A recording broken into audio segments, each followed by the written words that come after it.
से शुरू होती है, जहां लोग अपनी अनोखी कहानियों के साथ एक खास जिंदगी जीते हैं। हर इंसान के पास एक सपना है और उनकी जिंदगियों में हर दिन कुछ नया और रोमांचक होता है। आज हम आपको लेकर चलेंगे इसी शहर की एक ऐसी कहानी की ओर जो आपको हंसाएगी, रुलाएगी और सोचने पर मजबूर कर देगी। इस कहानी का शीर्षक है शर्त सिर्फ इतनी कि पहले हम इंसान बने। उनके सामने एक छोटी सी कार आई और चली गई, फिर धीमी हुई, रुकी और उल्टी दिशा में फिसल कर रुक गई। दरवाजा खुल गया।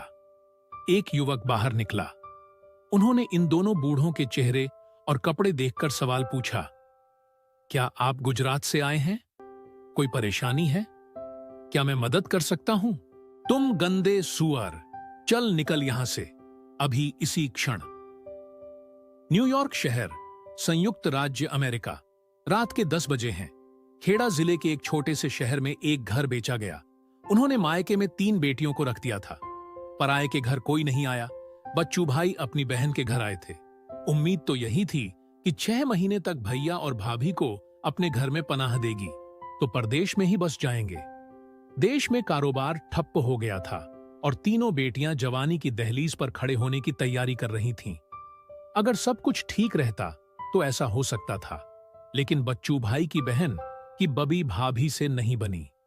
ननंद भाभी के सदियों पुराने गिले शिकवे यहां भी हो गए थे। ननंदबा को 15 वर्ष हो गए थे और वे अमेरिका के निवासी हो गए थे और पूरी तरह पश्चिमीकृत हो गए थे। उसे अपने भाई की कठिनाइयां, भाभी के देहाती तौर तरीके और प्राचीन शिष्टाचार पच नहीं रहे थे।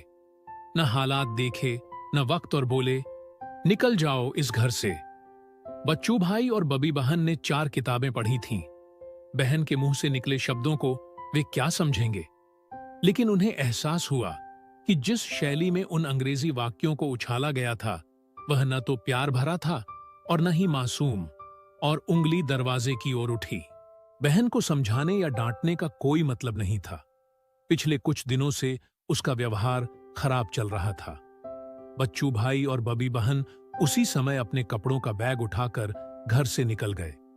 हाड़ कंपा देने वाली ठंड, गर्म कपड़ों की कमी, अंग्रेजी बोलने और समझने में असमर्थता और ताजा कटे घाव का सदमा। दोनों सड़क के फुटपाथ पर बैठ गए, मानो आधी रात को ठंड में ठिठुर कर मौत की शरण में पहुंचने की मानसिक तैयारी नहीं की हो। ऐसे ही 1 घंटा बीत गया। एक छोटी सी कार वहां आई और उनके सामने से निकल गई, फिर धीमी हुई, रुकी और उल्टी दिशा में फिसल कर रुक गई।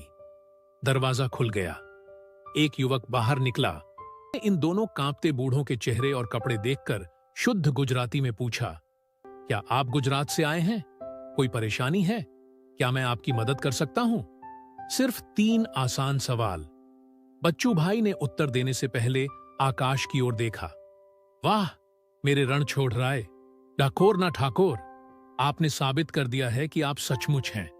नहीं तो यह अनजान युवक मेरी मातृभाषा में बात करेगा और मेरी बहन अंग्रेजी में गालियां दे रही है। मेरी बहन ने रोते रोते सारी आपबीती का वर्णन किया। युवक ने कहा, यू डोंट वरी, क्षमा करें, मैं गुजराती में बोलता हूं। तुम्हें चिंता करशो नहीं, आप चिंता ना करें। ऐसे समय में मैं और क्या कर सकता हूं, लेकिन आप मेरी कार में बैठो। मैं एक कमरा में रहता हूं, आप आज रात मेरे साथ रहना, फिर शांति से सोचें कि क्या किया जा सकता है। दोनों लोग कार में बैठकर कमरे पे चले गए। युवक सौराष्ट्र के एक गांव का रहने वाला था। पढ़ने के लिए आया था, काम भी करता था। पसीना बहाकर पैसा कमाना और मितव्ययता से खर्च करना उनके 2 जीवन मंत्र थे। इसमें इन 2 लोगों का भार भी आया। युवक ने फ्रिज में ठंडा हो चुका सैंडविच निकालकर माइक्रोवेव में गर्म करके मेहमानों को खिलाया और खुद भी खाया। दूध पी, फिर जमीन पर 3 बिस्तर बिछाए। बबी बेन ने कहा, बेटा अपना नाम बताओ। ऋग्वेद, लेकिन यहां के लोग इस नाम को 7 पीढ़ियों तक भी सीख कर नहीं बोल सकते, इसलिए मैंने इसे छोटा कर दिया। यहां सब लोग मुझे रॉकी कहते हैं, लेकिन आप मुझे ऋग्वेद कह सकते हैं। बच्चू भाई हंसे, बेटा मुझे यह पसंद आ सकता है, लेकिन तुम्हारी चाची को इतना कठिन नाम पसंद नहीं आएगा। उसके लिए इसे रॉकी रहने दो। फिर उन्होंने गंभीरता से कहा, आज रात के लिए इतना ही काफी है। कल सुबह यहीं से। जल्दी करने की कोई जरूरत नहीं है अंकल। मैं इस किराए के कमरे में अकेला रहता हूं। मेरा आधा दिन कॉलेज में और बाकी दिन नौकरी में बीतता है। मैं सुबह जल्दी निकल जाता हूं, रात को 11 बजे वापस आता हूं। आप यहां रहेंगे तो मुझे 2 चीजों से राहत मिलेगी। मेहमानों पर पहाड़ जैसा बोझ न पड़े, इसलिए रॉकी ने मुस्कुराते हुए कहा, सुबह मुझे दरवाजा लॉक नहीं करना पड़ेगा, और अगर आंटी चाय बना देगी तो मैं भूखा नहीं जाऊंगा। तुमने ये क्या कहा रॉकी बेटा? आपकी ये चाची आपके लिए न सिर्फ चाय बनाएंगी बल्कि ताजा गर्म नाश्ता भी बनाएंगी। भगवान ने यह जादू हमारे खेड़ा जिले की महिलाओं के हाथों में दिया है। अगले दिन सुबह बबी बेन ने चाय के साथ स्वादिष्ट खमन बनाया। एक प्रकार की स्वादिष्ट लकीर स्थापित हो गई। इडली, खिचू, मुठिया, पौंवा, ढोकला, उपमा। रॉकी की समस्या खत्म हो गई। कभी कभी वह धन्यवाद देने के लिए अपने होंठ खोल देता था, तब बबी बेन चिल्लाती थी, हम क्या कर रहे हैं बेटा? आप सचमुच एक उपकार कर रहे हैं। पराये देश में 2 अज्ञात व्यक्तियों को आश्रय देकर। मुझे बताओ कि पूर्व जन्म के किस संबंध में तुम यह सब कर रहे हो? इस दुनिया में सभी सवालों का कोई जवाब नहीं है और भावनाओं का दुनिया में कोई जवाब नहीं है। करीब 1 महीने बाद मैं रॉकी ने कुछ सोचा। अंकल, क्या ऐसा नहीं हो सकता कि आंटी के हाथों का जादू दूसरों की जुबान पर भी चढ़ जाए? इस शहर में मेरे जैसे सैकड़ों युवा भारतीय हैं जो भूखे नौकरी पर जाते हैं, ठंडा सैंडविच खाकर सो जाते हैं। क्या हम व्यापार के मामले में उन्हें सुविधा प्रदान कर सकते हैं? कुछ ही दिनों में इसकी व्यवस्था भी हो गई। रॉकी ने अपनी बचत से एक पोशाक खरीदी और चाची को दी। एक किराए की वैन और आदमी किराए पर लिया। बबी बेन प्रतिदिन 5 बजे उठकर नाश्ता बनाती थी और बच्चू भाई उसे ग्राहकों के घर पहुंचाते थे। मेहनत का पसीना चमक दिखाने लगा। भारत के लड़के उन माताओं को भूलने लगे जो मातृभूमि में थीं। तीसरे महीने में रॉकी ने बगल में एक बंद रेस्तरां किराए पर ले लिया। बोर्ड हिंदी में, इंडियन खाना सेंटर, सिर्फ इंडियंस के लिए। लोगों की कतारें इस कदर लगने लगीं कि दिन भर फुर्सत ही नहीं मिलती थी। डॉलर बरसने लगे। 10 महीने के भीतर तीनों लोग तैर गए। शाम बच्चू भाई ने कहा, रॉकी बेटा, अब हमारे लिए एक अलग घर ढूंढो। हमें बहुत दिन हो गए। नहीं बेटा, तुम्हें कोई दिक्कत नहीं है, लेकिन हमारा विचार है कि हम अपनी तीनों बेटियों को यहीं बुला लें। तेरा हमारे साथ ऐसा क्या रिश्ता है जो हमें तुम पर बोझ बनाता है? बस अंकल, अब और मत कहना। हमें बड़ी बिल्डिंग लेनी है। आप भी तीनों बेटियों को यही बुला लीजिए, लेकिन हम साथ रहेंगे। एक और बात, आप दोनों पूछते रहते हो ना, हमारे बीच कोई सगाई या रिश्ता नहीं है? मैं आपसे पूछता हूं, क्या आप अपनी बड़ी बेटी का हाथ मेरे हाथों में देंगे? फिर मुझे आपको अंकल आंटी कहने की जरूरत नहीं पड़ेगी। अरे, लेकिन आप दोनों जवाब देने के बजाय रोने क्यों लगे? कुछ कहो। अगर बोल नहीं सकते तो सिर हिलाकर हां कह दीजिए। ऐसी खुशी की उन दोनों ने कभी सपने में भी कल्पना नहीं की थी। बच्चू भाई और बबी बहन ने सिर हिलाकर नहीं, बल्कि रघवेद के सिर पर हाथ रखकर हां कहा।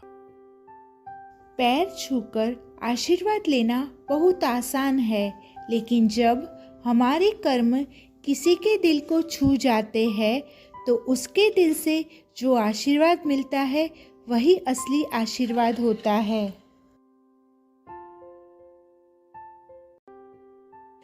वीलॉग्स कहानी की कहानियाँ हमारी ज़िंदगी का एक ऐसा हिस्सा है जिससे हर कोई जुड़ा हुआ है। ज़िंदगी के हर पड़ाव पर हमें अलग अलग कहानियाँ पसंद आती है। कभी कार्टून स्टोरी, कभी लव स्टोरी, कभी सस्पेंस स्टोरी या कभी कुछ और। वीलॉग्स कहानी ऐसा ही चैनल है जो अलग अलग कहानियाँ लेकर आता है। आज इस कहानी में एक अलग ही स्टोरी है जिसे आप सुनिए, और हाँ, आपको स्टोरी अच्छी लगे तो लाइक, शेयर और सब्सक्राइब करना ना भूलें। कमेंट के ज़रिए अपनी प्रतिक्रिया अवश्य दें, हमें इंतज़ार रहेगा। शुक्रिया। यह कहानी अमेरिका के एक खूबसूरत शहर से शुरू होती है, जहां लोग अपनी अनोखी कहानियों के साथ एक खास जिंदगी जीते हैं।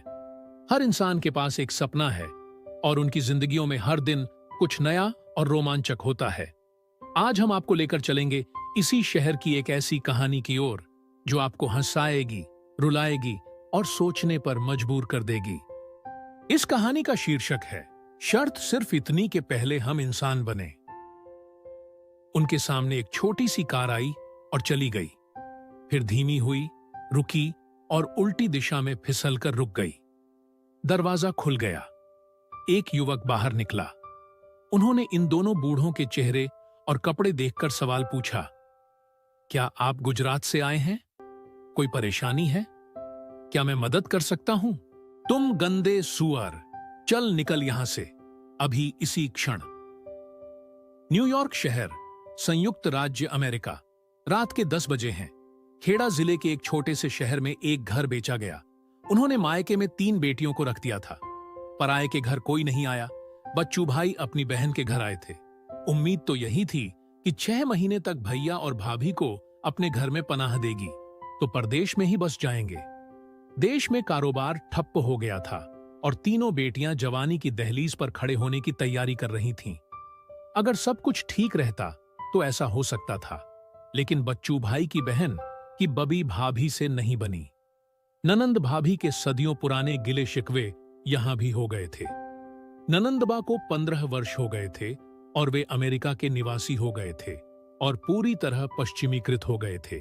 उसे अपने भाई की कठिनाइयां, भाभी के देहाती तौर तरीके और प्राचीन शिष्टाचार पच नहीं रहे थे। न हालात देखे, न वक्त, और बोले, निकल जाओ इस घर से। बच्चू भाई और बबी बहन ने 4 किताबें पढ़ी थीं। बहन के मुंह से निकले शब्दों को वे क्या समझेंगे, लेकिन उन्हें एहसास हुआ कि जिस शैली में उन अंग्रेजी वाक्यों को उछाला गया था वह न तो प्यार भरा था और न ही मासूम, और उंगली दरवाजे की ओर उठी। बहन को समझाने या डांटने का कोई मतलब नहीं था। पिछले कुछ दिनों से उसका व्यवहार खराब चल रहा था। बच्चू भाई और बबी बहन उसी समय अपने कपड़ों का बैग उठाकर घर से निकल गए। हाड़ कंपा देने वाली ठंड, गर्म कपड़ों की कमी, अंग्रेजी बोलने और समझने में असमर्थता और ताजा कटे घाव का सदमा। दोनों सड़क के फुटपाथ पर बैठ गए, मानो आधी रात को ठंड में ठिठुर कर मौत की शरण में पहुंचने की मानसिक तैयारी नहीं की हो। ऐसे ही 1 घंटा बीत गया। एक छोटी सी कार वहां आई और उनके सामने से निकल गई, फिर धीमी हुई, रुकी और उल्टी दिशा में फिसल कर रुक गई। दरवाजा खुल गया। एक युवक बाहर निकला। इन दोनों कांपते बूढ़ों के चेहरे और कपड़े देखकर शुद्ध गुजराती में पूछा, क्या आप गुजरात से आए हैं? कोई परेशानी है? क्या मैं आपकी मदद कर सकता हूं? सिर्फ 3 आसान सवाल। बच्चू भाई ने उत्तर देने से पहले आकाश की ओर देखा। वाह मेरे रण छोड़ राय, डाकोर ना ठाकोर, आपने साबित कर दिया है कि आप सचमुच हैं। नहीं तो यह अनजान युवक मेरी मातृभाषा में बात करेगा और मेरी बहन अंग्रेजी में गालियां दे रही है। मेरी बहन ने रोते रोते सारी आपबीती का वर्णन किया। युवक ने कहा, यू डोंट वरी, क्षमा करें, मैं गुजराती में बोलता हूं। तुम्हें चिंता करशो नहीं, आप चिंता ना करें। ऐसे समय में मैं और क्या कर सकता हूं, लेकिन आप मेरी कार में बैठो। मैं एक कमरा में रहता हूं, आप आज रात मेरे साथ रहना, फिर शांति से सोचें कि क्या किया जा सकता है। दोनों लोग कार में बैठकर कमरे पे चले गए। युवक सौराष्ट्र के एक गांव का रहने वाला था। पढ़ने के लिए आया था, काम भी करता था। पसीना बहाकर पैसा कमाना और मितव्ययता से खर्च करना उनके 2 जीवन मंत्र थे। इसमें इन 2 लोगों का भार भी आया। युवक ने फ्रिज में ठंडा हो चुका सैंडविच निकालकर माइक्रोवेव में गर्म करके मेहमानों को खिलाया और खुद भी खाया। दूध पी, फिर जमीन पर 3 बिस्तर बिछाए। बबी बेन ने कहा, बेटा अपना नाम बताओ।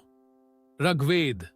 लेकिन यहां के लोग इस नाम को 7 पीढ़ियों तक भी सीख कर नहीं बोल सकते, इसलिए मैंने इसे छोटा कर दिया। यहां सब लोग मुझे रॉकी कहते हैं, लेकिन आप मुझे ऋग्वेद कह सकते हैं। बच्चू भाई हंसे, बेटा मुझे यह पसंद आ सकता है, लेकिन तुम्हारी चाची को इतना कठिन नाम पसंद नहीं आएगा, उसके लिए इसे रॉकी रहने दो। फिर उन्होंने गंभीरता से कहा, आज रात के लिए इतना ही काफी है, कल सुबह यहीं से। जल्दी करने की कोई जरूरत नहीं है अंकल। मैं इस किराए के कमरे में अकेला रहता हूँ। मेरा आधा दिन कॉलेज में और बाकी दिन नौकरी में बीतता है। मैं सुबह जल्दी निकल जाता हूँ, रात को 11 बजे वापस आता हूँ। आप यहाँ रहेंगे तो मुझे 2 चीजों से राहत मिलेगी। मेहमानों पर पहाड़ जैसा बोझ न पड़े, इसलिए रॉकी ने मुस्कुराते हुए कहा, सुबह मुझे दरवाजा लॉक नहीं करना पड़ेगा, और अगर आंटी चाय बना देगी तो मैं भूखा नहीं जाऊंगा। तुमने ये क्या कहा रॉकी बेटा? आपकी ये चाची आपके लिए न सिर्फ चाय बनाएंगी बल्कि ताजा गर्म नाश्ता भी बनाएंगी। भगवान ने यह जादू हमारे खेड़ा जिले की महिलाओं के हाथों में दिया है। अगले दिन सुबह बबी बेन ने चाय के साथ स्वादिष्ट खमन बनाया। एक प्रकार की स्वादिष्ट लकीर स्थापित हो गई। इडली, खिचू, मुठिया, पौंवा, ढोकला, उपमा। रॉकी की समस्या खत्म हो गई। कभी कभी वह धन्यवाद देने के लिए अपने होंठ खोल देता था, तब बबी बेन चिल्लाती थी, हम क्या कर रहे हैं बेटा? आप सचमुच एक उपकार कर रहे हैं। पराये देश में 2 अज्ञात व्यक्तियों को आश्रय देकर। मुझे बताओ कि पूर्व जन्म के किस संबंध में तुम यह सब कर रहे हो? इस दुनिया में सभी सवालों का कोई जवाब नहीं है और भावनाओं का दुनिया में कोई जवाब नहीं है। करीब 1 महीने बाद मैं रॉकी ने कुछ सोचा। अंकल, क्या ऐसा नहीं हो सकता कि आंटी के हाथों का जादू दूसरों की जुबान पर भी चढ़ जाए? इस शहर में मेरे जैसे सैकड़ों युवा भारतीय हैं जो भूखे नौकरी पर जाते हैं, ठंडा सैंडविच खाकर सो जाते हैं। क्या हम व्यापार के मामले में उन्हें सुविधा प्रदान कर सकते हैं? कुछ ही दिनों में इसकी व्यवस्था भी हो गई। रॉकी ने अपनी बचत से एक पोशाक खरीदी और चाची को दी। एक किराए की वैन और आदमी किराए पर लिया। बबी बेन प्रतिदिन 5 बजे उठकर नाश्ता बनाती थी और बच्चू भाई उसे ग्राहकों के घर पहुंचाते थे। मेहनत का पसीना चमक दिखाने लगा। भारत के लड़के उन माताओं को भूलने लगे जो मातृभूमि में थीं। तीसरे महीने में रॉकी ने बगल में एक बंद रेस्तरां किराए पर ले लिया। बोर्ड हिंदी में, इंडियन खाना सेंटर, सिर्फ इंडियंस के लिए। लोगों की कतारें इस कदर लगने लगीं कि दिन भर फुर्सत ही नहीं मिलती थी। डॉलर बरसने लगे।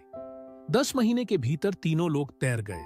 शाम बच्चू भाई ने कहा, रॉकी बेटा, अब हमारे लिए एक अलग घर ढूंढो, हमें बहुत दिन हो गए। नहीं बेटा, तुम्हें कोई दिक्कत नहीं है, लेकिन हमारा विचार है कि हम अपनी तीनों बेटियों को यहीं बुला लें। तेरा हमारे साथ ऐसा क्या रिश्ता है जो हमें तुम पर बोझ बनाता है? बस अंकल, अब और मत कहना। हमें बड़ी बिल्डिंग लेनी है। आप भी तीनों बेटियों को यही बुला लीजिए, लेकिन हम साथ रहेंगे। एक और बात, आप दोनों पूछते रहते हो ना, हमारे बीच कोई सगाई या रिश्ता नहीं है?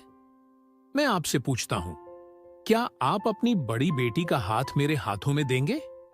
फिर मुझे आपको अंकल आंटी कहने की जरूरत नहीं पड़ेगी। अरे, लेकिन आप दोनों जवाब देने के बजाय रोने क्यों लगे? कुछ कहो। अगर बोल नहीं सकते तो सिर हिलाकर हां कह दीजिए। ऐसी खुशी की उन दोनों ने कभी सपने में भी कल्पना नहीं की थी। बच्चू भाई और बबी बहन ने सिर हिलाकर नहीं, बल्कि रघवेद के सिर पर हाथ रखकर हां कहा। पैर छूकर आशीर्वाद लेना बहुत आसान है, लेकिन जब हमारे कर्म किसी के दिल को छू जाते हैं तो उसके दिल से जो आशीर्वाद मिलता है वही असली आशीर्वाद होता है।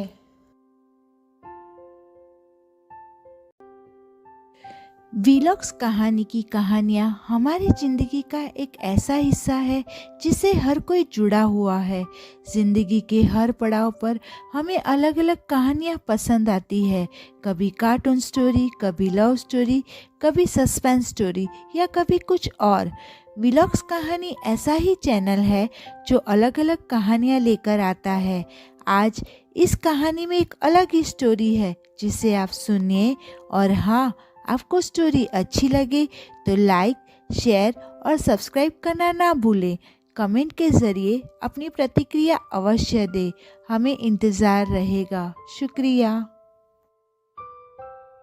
यह कहानी अमेरिका के एक खूबसूरत शहर से शुरू होती है, जहां लोग अपनी अनोखी कहानियों के साथ एक खास जिंदगी जीते हैं। हर इंसान के पास एक सपना है और उनकी जिंदगियों में हर दिन कुछ नया और रोमांचक होता है।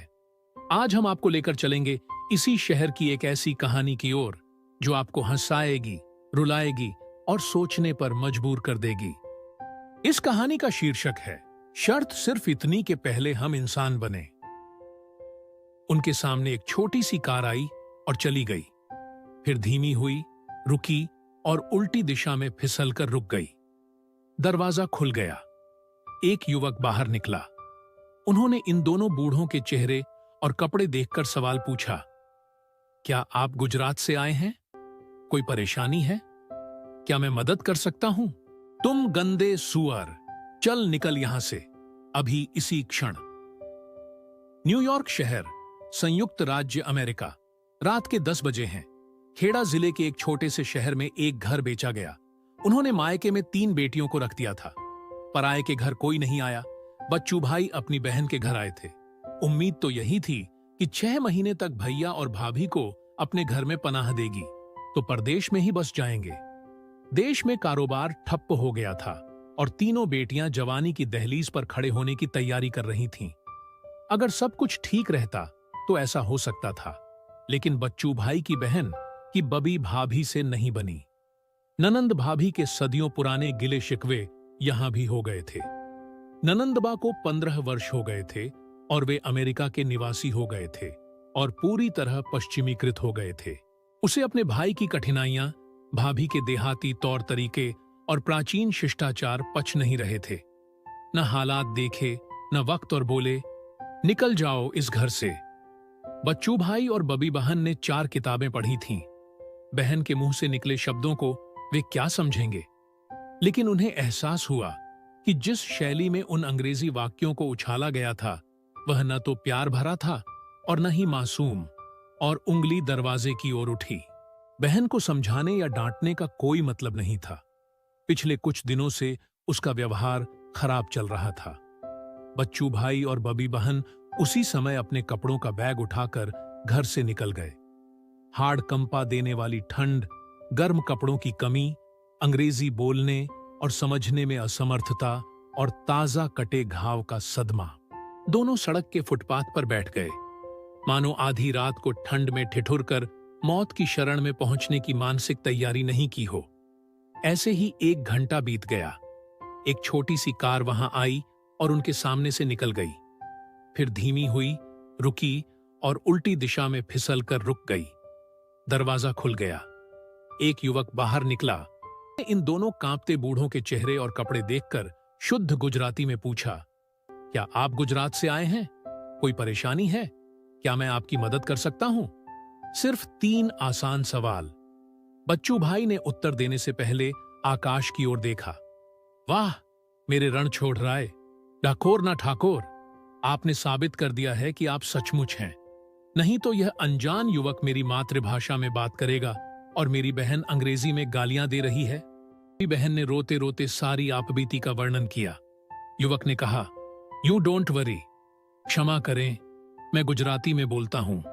तुम्हें चिंता करशो नहीं, आप चिंता न करें। ऐसे समय में मैं और क्या कर सकता हूं, लेकिन आप मेरी कार में बैठो। मैं एक कमरा में रहता हूं, आप आज रात मेरे साथ रहना, फिर शांति से सोचें कि क्या किया जा सकता है। दोनों लोग कार में बैठकर कमरे पे चले गए। युवक सौराष्ट्र के एक गांव का रहने वाला था। पढ़ने के लिए आया था, काम भी करता था। पसीना बहाकर पैसा कमाना और मितव्ययता से खर्च करना उनके 2 जीवन मंत्र थे। इसमें इन 2 लोगों का भार भी आया। युवक ने फ्रिज में ठंडा हो चुका सैंडविच निकालकर माइक्रोवेव में गर्म करके मेहमानों को खिलाया और खुद भी खाया। दूध पी, फिर जमीन पर 3 बिस्तर बिछाए। बबी बेन ने कहा, बेटा अपना नाम बताओ। ऋग्वेद। लेकिन यहां के लोग इस नाम को 7 पीढ़ियों तक भी सीख कर नहीं बोल सकते, इसलिए मैंने इसे छोटा कर दिया। यहां सब लोग मुझे रॉकी कहते हैं, लेकिन आप मुझे ऋग्वेद कह सकते हैं। बच्चू भाई हंसे, बेटा मुझे यह पसंद आ सकता है, लेकिन तुम्हारी चाची को इतना कठिन नाम पसंद नहीं आएगा, उसके लिए इसे रॉकी रहने दो। फिर उन्होंने गंभीरता से कहा, आज रात के लिए इतना ही काफी है, कल सुबह यहीं से। जल्दी करने की कोई जरूरत नहीं है अंकल, मैं इस किराए के कमरे में अकेला रहता हूं। मेरा आधा दिन कॉलेज में और बाकी दिन नौकरी में बीतता है। मैं सुबह जल्दी निकल जाता हूँ, रात को 11 बजे वापस आता हूँ। आप यहाँ रहेंगे तो मुझे 2 चीजों से राहत मिलेगी। मेहमानों पर पहाड़ जैसा बोझ न पड़े, इसलिए रॉकी ने मुस्कुराते हुए कहा, सुबह मुझे दरवाजा लॉक नहीं करना पड़ेगा और अगर आंटी चाय बना देगी तो मैं भूखा नहीं जाऊंगा। तुमने ये क्या कहा रॉकी बेटा? आपकी ये चाची आपके लिए न सिर्फ चाय बनाएंगी बल्कि ताजा गर्म नाश्ता भी बनाएंगी। भगवान ने यह जादू हमारे खेड़ा जिले की महिलाओं के हाथों में दिया है। अगले दिन सुबह बबी बेन ने चाय के साथ स्वादिष्ट खमन बनाया। एक प्रकार की स्वादिष्ट लकीर स्थापित हो गई। इडली, खिचू, मुठिया, पौंवा, ढोकला, उपमा। रॉकी की समस्या खत्म हो गई। कभी कभी वह धन्यवाद देने के लिए अपने होंठ खोल देता था, तब बबी बेन चिल्लाती थी, हम क्या कर रहे हैं बेटा? आप सचमुच एक उपकार कर रहे हैं। पराये देश में 2 अज्ञात व्यक्तियों को आश्रय देकर। मुझे बताओ कि पूर्व जन्म के किस संबंध में तुम यह सब कर रहे हो? इस दुनिया में सभी सवालों का कोई जवाब नहीं है और भावनाओं का दुनिया में कोई जवाब नहीं है। करीब 1 महीने बाद मैं रॉकी ने कुछ सोचा। अंकल, क्या ऐसा नहीं हो सकता कि आंटी के हाथों का जादू दूसरों की जुबान पर भी चढ़ जाए? इस शहर में मेरे जैसे सैकड़ों युवा भारतीय हैं जो भूखे नौकरी पर जाते हैं, ठंडा सैंडविच खाकर सो जाते हैं। क्या हम व्यापार के मामले में उन्हें सुविधा प्रदान कर सकते हैं? कुछ ही दिनों में इसकी व्यवस्था भी हो गई। रॉकी ने अपनी बचत से एक पोशाक खरीदी और चाची को दी। एक किराए की वैन और आदमी किराए पर लिया। बबी बेन प्रतिदिन 5 बजे उठकर नाश्ता बनाती थी और बच्चू भाई उसे ग्राहकों के घर पहुंचाते थे। मेहनत का पसीना चमक दिखाने लगा। भारत के लड़के उन माताओं को भूलने लगे जो मातृभूमि में थीं। तीसरे महीने में रॉकी ने बगल में एक बंद रेस्तरां किराए पर ले लिया। बोर्ड हिंदी में, इंडियन खाना सेंटर, सिर्फ इंडियंस के लिए। लोगों की कतारें इस कदर लगने लगीं कि दिन भर फुर्सत ही नहीं मिलती थी। डॉलर बरसने लगे। 10 महीने के भीतर तीनों लोग तैर गए। शाम बच्चू भाई ने कहा, रॉकी बेटा, अब हमारे लिए एक अलग घर ढूंढो, हमें बहुत दिन हो गए। नहीं बेटा, तुम्हें कोई दिक्कत नहीं है, लेकिन हमारा विचार है कि हम अपनी तीनों बेटियों को यहीं बुला लें। तेरा हमारे साथ ऐसा क्या रिश्ता है जो हमें तुम पर बोझ बनाता है? बस अंकल, अब और मत कहना। हमें बड़ी बिल्डिंग लेनी है। आप भी तीनों बेटियों को यही बुला लीजिए, लेकिन हम साथ रहेंगे। एक और बात, आप दोनों पूछते रहते हो ना, हमारे बीच कोई सगाई या रिश्ता नहीं है? मैं आपसे पूछता हूं, क्या आप अपनी बड़ी बेटी का हाथ मेरे हाथों में देंगे? फिर मुझे आपको अंकल आंटी कहने की जरूरत नहीं पड़ेगी। अरे, लेकिन आप दोनों जवाब देने के बजाय रोने क्यों लगे? कुछ कहो।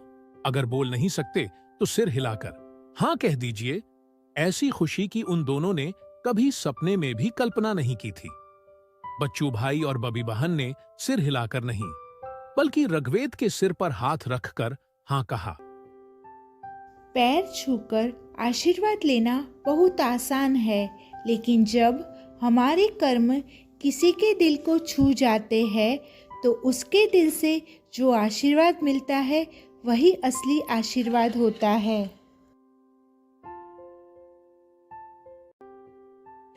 वीलॉग्स कहानी की कहानियाँ हमारी ज़िंदगी का एक ऐसा हिस्सा है जिससे हर कोई जुड़ा हुआ है। ज़िंदगी के हर पड़ाव पर हमें अलग अलग कहानियाँ पसंद आती है। कभी कार्टून स्टोरी, कभी लव स्टोरी, कभी सस्पेंस स्टोरी या कभी कुछ और। वीलॉग्स कहानी ऐसा ही चैनल है जो अलग अलग कहानियाँ लेकर आता है। आज इस कहानी में एक अलग ही स्टोरी है जिसे आप सुनिए, और हाँ, आपको स्टोरी अच्छी लगे तो लाइक, शेयर और सब्सक्राइब करना ना भूलें। कमेंट के ज़रिए अपनी प्रतिक्रिया अवश्य दें, हमें इंतज़ार रहेगा। शुक्रिया। यह कहानी अमेरिका के एक खूबसूरत शहर से शुरू होती है, जहां लोग अपनी अनोखी कहानियों के साथ एक खास जिंदगी जीते हैं। हर इंसान के पास एक सपना है और उनकी जिंदगियों में हर दिन कुछ नया और रोमांचक होता है। आज हम आपको लेकर चलेंगे इसी शहर की एक ऐसी कहानी की ओर जो आपको हंसाएगी, रुलाएगी और सोचने पर मजबूर कर देगी। इस कहानी का शीर्षक है शर्त सिर्फ इतनी कि पहले हम इंसान बने। उनके सामने एक छोटी सी कार आई और चली गई, फिर धीमी हुई, रुकी और उल्टी दिशा में फिसल कर रुक गई। दरवाजा खुल गया। एक युवक बाहर निकला। उन्होंने इन दोनों बूढ़ों के चेहरे और कपड़े देखकर सवाल पूछा, क्या आप गुजरात से आए हैं? कोई परेशानी है? क्या मैं मदद कर सकता हूं? तुम गंदे सुअर, चल निकल यहां से, अभी इसी क्षण। न्यूयॉर्क शहर, संयुक्त राज्य अमेरिका। रात के 10 बजे हैं। खेड़ा जिले के एक छोटे से शहर में एक घर बेचा गया। उन्होंने मायके में 3 बेटियों को रख दिया था। पराये के घर कोई नहीं आया। बच्चू भाई अपनी बहन के घर आए थे। उम्मीद तो यही थी कि 6 महीने तक भैया और भाभी को अपने घर में पनाह देगी, तो परदेश में ही बस जाएंगे। देश में कारोबार ठप्प हो गया था और तीनों बेटियां जवानी की दहलीज पर खड़े होने की तैयारी कर रही थीं। अगर सब कुछ ठीक रहता तो ऐसा हो सकता था, लेकिन बच्चू भाई की बहन की बबी भाभी से नहीं बनी। ननंद भाभी के सदियों पुराने गिले शिकवे यहां भी हो गए थे। ननंदबा को 15 वर्ष हो गए थे और वे अमेरिका के निवासी हो गए थे और पूरी तरह पश्चिमीकृत हो गए थे। उसे अपने भाई की कठिनाइयां, भाभी के देहाती तौर तरीके और प्राचीन शिष्टाचार पच नहीं रहे थे। न हालात देखे, न वक्त, और बोले, निकल जाओ इस घर से। बच्चू भाई और बबी बहन ने 4 किताबें पढ़ी थीं। बहन के मुंह से निकले शब्दों को वे क्या समझेंगे, लेकिन उन्हें एहसास हुआ कि जिस शैली में उन अंग्रेजी वाक्यों को उछाला गया था वह न तो प्यार भरा था और न ही मासूम, और उंगली दरवाजे की ओर उठी। बहन को समझाने या डांटने का कोई मतलब नहीं था। पिछले कुछ दिनों से उसका व्यवहार खराब चल रहा था। बच्चू भाई और बबी बहन उसी समय अपने कपड़ों का बैग उठाकर घर से निकल गए। हाड़ कंपा देने वाली ठंड, गर्म कपड़ों की कमी, अंग्रेजी बोलने और समझने में असमर्थता और ताजा कटे घाव का सदमा। दोनों सड़क के फुटपाथ पर बैठ गए, मानो आधी रात को ठंड में ठिठुर कर मौत की शरण में पहुंचने की मानसिक तैयारी नहीं की हो। ऐसे ही 1 घंटा बीत गया। एक छोटी सी कार वहां आई और उनके सामने से निकल गई, फिर धीमी हुई, रुकी और उल्टी दिशा में फिसल कर रुक गई। दरवाजा खुल गया। एक युवक बाहर निकला। इन दोनों कांपते बूढ़ों के चेहरे और कपड़े देखकर शुद्ध गुजराती में पूछा, क्या आप गुजरात से आए हैं? कोई परेशानी है? क्या मैं आपकी मदद कर सकता हूं? सिर्फ 3 आसान सवाल। बच्चू भाई ने उत्तर देने से पहले आकाश की ओर देखा। वाह मेरे रण छोड़ राय, डाकोर ना ठाकोर, आपने साबित कर दिया है कि आप सचमुच हैं। नहीं तो यह अनजान युवक मेरी मातृभाषा में बात करेगा और मेरी बहन अंग्रेजी में गालियां दे रही है। मेरी बहन ने रोते रोते सारी आपबीती का वर्णन किया। युवक ने कहा, यू डोंट वरी, क्षमा करें, मैं गुजराती में बोलता हूं। तुम्हें चिंता करशो नहीं, आप चिंता ना करें। ऐसे समय में मैं और क्या कर सकता हूं, लेकिन आप मेरी कार में बैठो। मैं एक कमरा में रहता हूं, आप आज रात मेरे साथ रहना, फिर शांति से सोचें कि क्या किया जा सकता है। दोनों लोग कार में बैठकर कमरे पे चले गए। युवक सौराष्ट्र के एक गांव का रहने वाला था। पढ़ने के लिए आया था, काम भी करता था। पसीना बहाकर पैसा कमाना और मितव्ययता से खर्च करना उनके 2 जीवन मंत्र थे। इसमें इन 2 लोगों का भार भी आया। युवक ने फ्रिज में ठंडा हो चुका सैंडविच निकालकर माइक्रोवेव में गर्म करके मेहमानों को खिलाया और खुद भी खाया। दूध पी, फिर जमीन पर 3 बिस्तर बिछाए। बबी बेन ने कहा, बेटा अपना नाम बताओ। ऋग्वेद।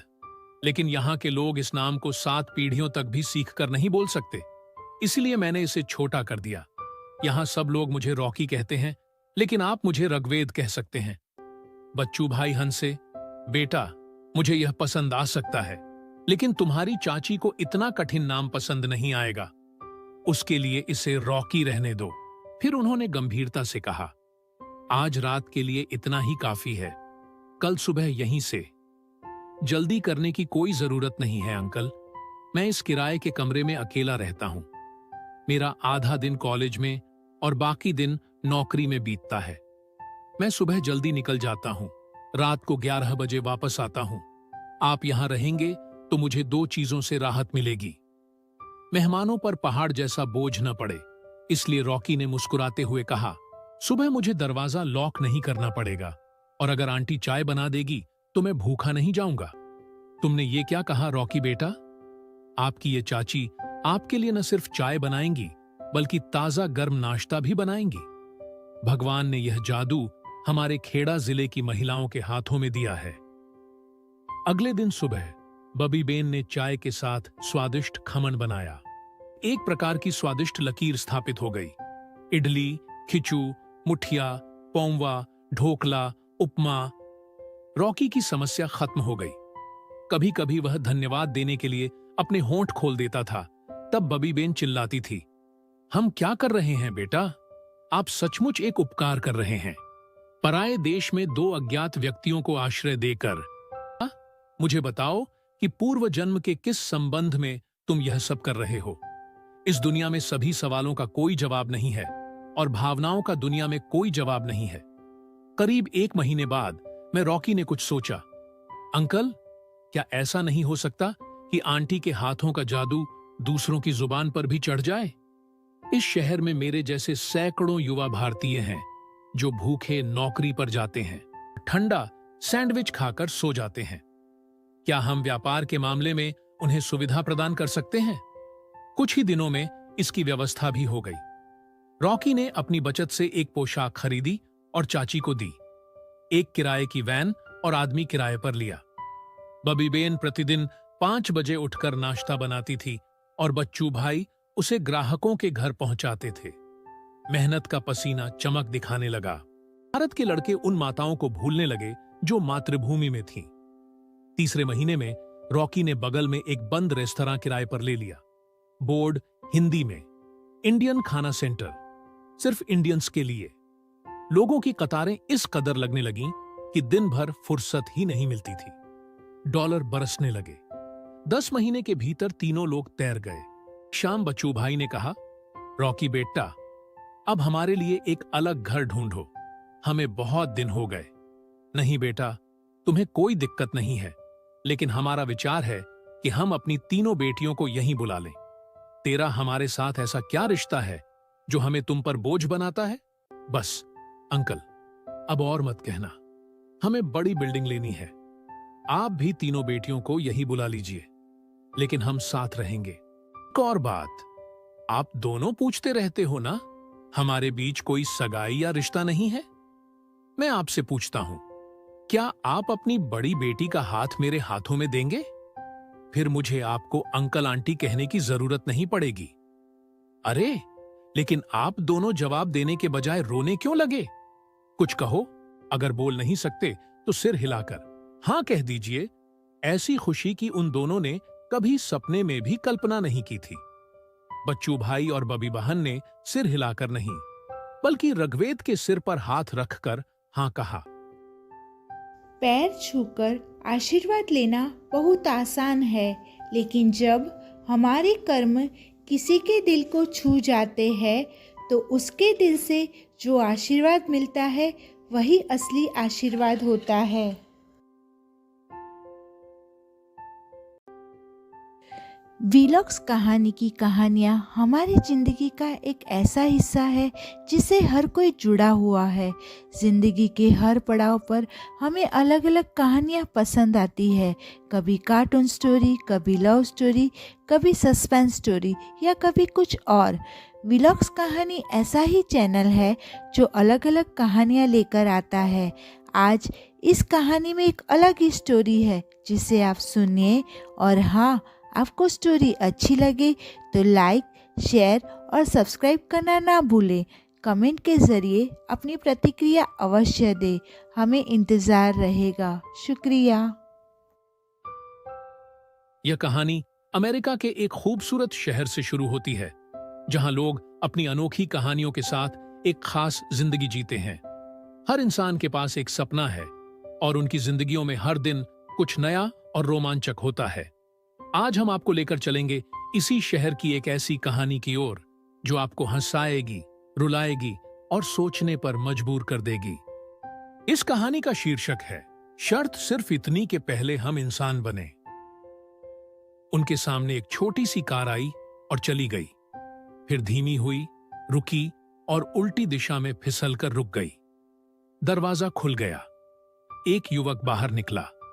उन्होंने इन दोनों बूढ़ों के चेहरे और कपड़े देखकर सवाल पूछा, क्या आप गुजरात से आए हैं? कोई परेशानी है? क्या मैं मदद कर सकता हूं? तुम गंदे सुअर, चल निकल यहां से, अभी इसी क्षण। न्यूयॉर्क शहर, संयुक्त राज्य अमेरिका। रात के 10 बजे हैं। खेड़ा जिले के एक छोटे से शहर में एक घर बेचा गया। उन्होंने मायके में 3 बेटियों को रख दिया था। पराये के घर कोई नहीं आया। बच्चू भाई अपनी बहन के घर आए थे। उम्मीद तो यही थी कि 6 महीने तक भैया और भाभी को अपने घर में पनाह देगी, तो परदेश में ही बस जाएंगे। देश में कारोबार ठप्प हो गया था और तीनों बेटियां जवानी की दहलीज पर खड़े होने की तैयारी कर रही थीं। अगर सब कुछ ठीक रहता तो ऐसा हो सकता था, लेकिन बच्चू भाई की बहन की बबी भाभी से नहीं बनी। ननंद भाभी के सदियों पुराने गिले शिकवे यहां भी हो गए थे। ननंदबा को 15 वर्ष हो गए थे और वे अमेरिका के निवासी हो गए थे और पूरी तरह पश्चिमीकृत हो गए थे। उसे अपने भाई की कठिनाइयां, भाभी के देहाती तौर तरीके और प्राचीन शिष्टाचार पच नहीं रहे थे। न हालात देखे, न वक्त, और बोले, निकल जाओ इस घर से। बच्चू भाई और बबी बहन ने 4 किताबें पढ़ी थीं। बहन के मुंह से निकले शब्दों को वे क्या समझेंगे, लेकिन उन्हें एहसास हुआ कि जिस शैली में उन अंग्रेजी वाक्यों को उछाला गया था वह न तो प्यार भरा था और न ही मासूम, और उंगली दरवाजे की ओर उठी। बहन को समझाने या डांटने का कोई मतलब नहीं था। पिछले कुछ दिनों से उसका व्यवहार खराब चल रहा था।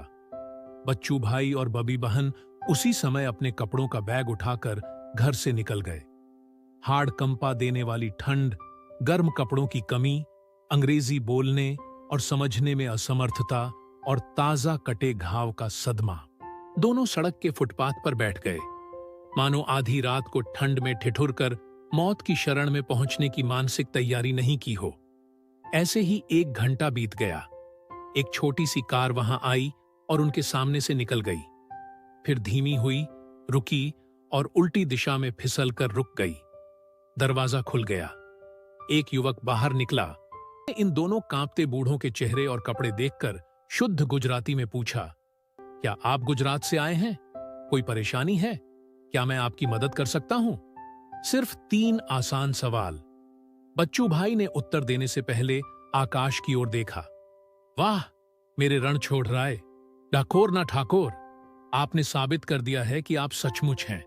नहीं तो यह अनजान युवक मेरी मातृभाषा में बात करेगा और मेरी बहन अंग्रेजी में गालियां दे रही है। मेरी बहन ने रोते रोते सारी आपबीती का वर्णन किया।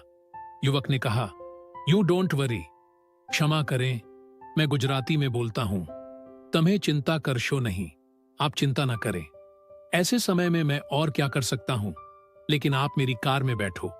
मैं एक कमरा में रहता हूं, आप आज रात मेरे साथ रहना, फिर शांति से सोचें कि क्या किया जा सकता है। दोनों लोग कार में बैठकर कमरे पे चले गए। युवक सौराष्ट्र के एक गांव का रहने वाला था। पढ़ने के लिए आया था, काम भी करता था। पसीना बहाकर पैसा कमाना और मितव्ययता से खर्च करना उनके 2 जीवन मंत्र थे। इसमें इन 2 लोगों का भार भी आया। युवक ने फ्रिज में ठंडा हो चुका सैंडविच निकालकर माइक्रोवेव में गर्म करके मेहमानों को खिलाया और खुद भी खाया। दूध पी, फिर जमीन पर 3 बिस्तर बिछाए। बबी बेन ने कहा, बेटा अपना नाम बताओ। ऋग्वेद। लेकिन यहां के लोग इस नाम को 7 पीढ़ियों तक भी सीख कर नहीं बोल सकते, इसलिए मैंने इसे छोटा कर दिया। यहां सब लोग मुझे रॉकी कहते हैं, लेकिन आप मुझे ऋग्वेद कह सकते हैं। बच्चू भाई हंसे, बेटा मुझे यह पसंद आ सकता है, लेकिन तुम्हारी चाची को इतना कठिन नाम पसंद नहीं आएगा, उसके लिए इसे रॉकी रहने दो। फिर उन्होंने गंभीरता से कहा, आज रात के लिए इतना ही काफी है, कल सुबह यहीं से। जल्दी करने की कोई जरूरत नहीं है अंकल, मैं इस किराए के कमरे में अकेला रहता हूं। मेरा आधा दिन कॉलेज में और बाकी दिन नौकरी में बीतता है। मैं सुबह जल्दी निकल जाता हूं, रात को 11 बजे वापस आता हूं।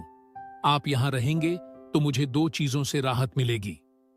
मेहमानों पर पहाड़ जैसा बोझ न पड़े, इसलिए रॉकी ने मुस्कुराते हुए कहा, सुबह मुझे दरवाजा लॉक नहीं करना पड़ेगा, और अगर आंटी चाय बना देगी तो मैं भूखा नहीं जाऊंगा। तुमने ये क्या कहा रॉकी बेटा? आपकी ये चाची आपके लिए न सिर्फ चाय बनाएंगी बल्कि ताजा गर्म नाश्ता भी बनाएंगी। भगवान ने यह जादू हमारे खेड़ा जिले की महिलाओं के हाथों में दिया है। अगले दिन सुबह बबी बेन ने चाय के साथ स्वादिष्ट खमन बनाया।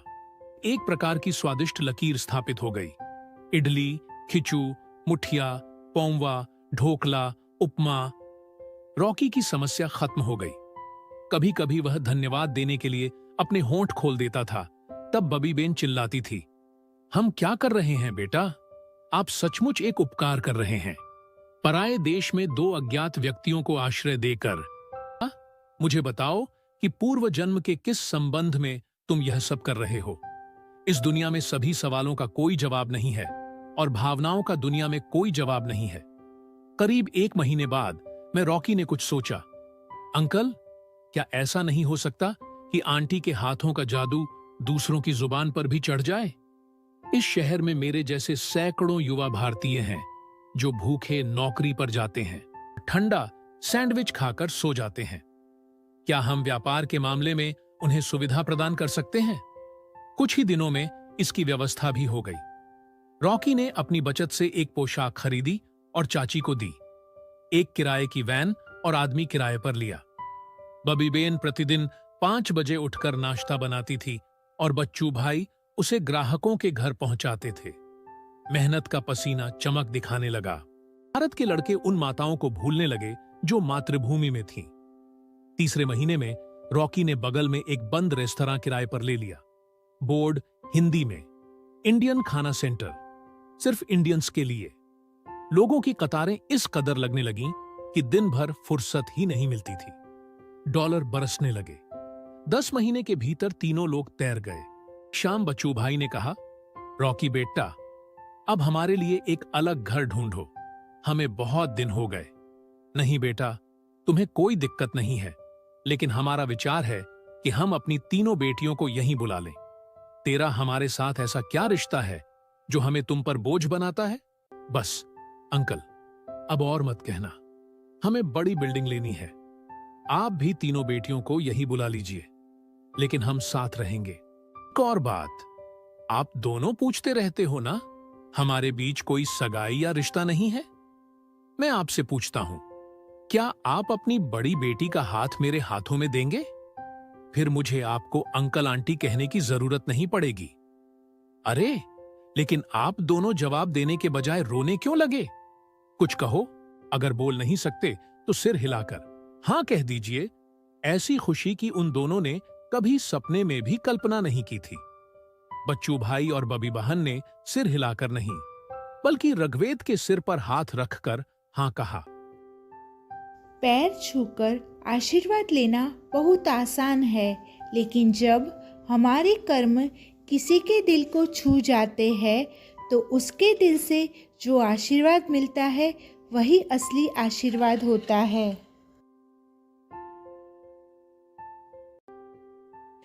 वीलॉग्स कहानी की कहानियाँ हमारी ज़िंदगी का एक ऐसा हिस्सा है जिससे हर कोई जुड़ा हुआ है। ज़िंदगी के हर पड़ाव पर हमें अलग अलग कहानियाँ पसंद आती है। कभी कार्टून स्टोरी, कभी लव स्टोरी, कभी सस्पेंस स्टोरी या कभी कुछ और। वीलॉग्स कहानी ऐसा ही चैनल है जो अलग अलग कहानियाँ लेकर आता है। आज इस कहानी में एक अलग ही स्टोरी है जिसे आप सुनिए, और हाँ, आपको स्टोरी अच्छी लगे तो लाइक, शेयर और सब्सक्राइब करना ना भूलें।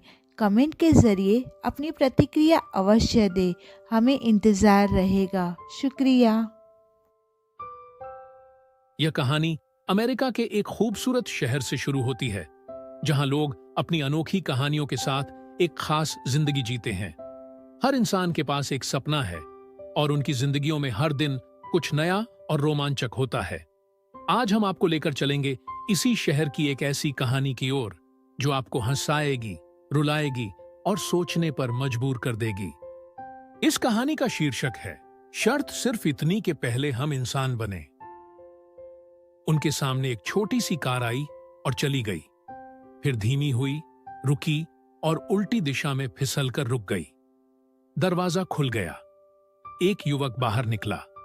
उन्होंने इन दोनों बूढ़ों के चेहरे और कपड़े देखकर सवाल पूछा, क्या आप गुजरात से आए हैं? कोई परेशानी है?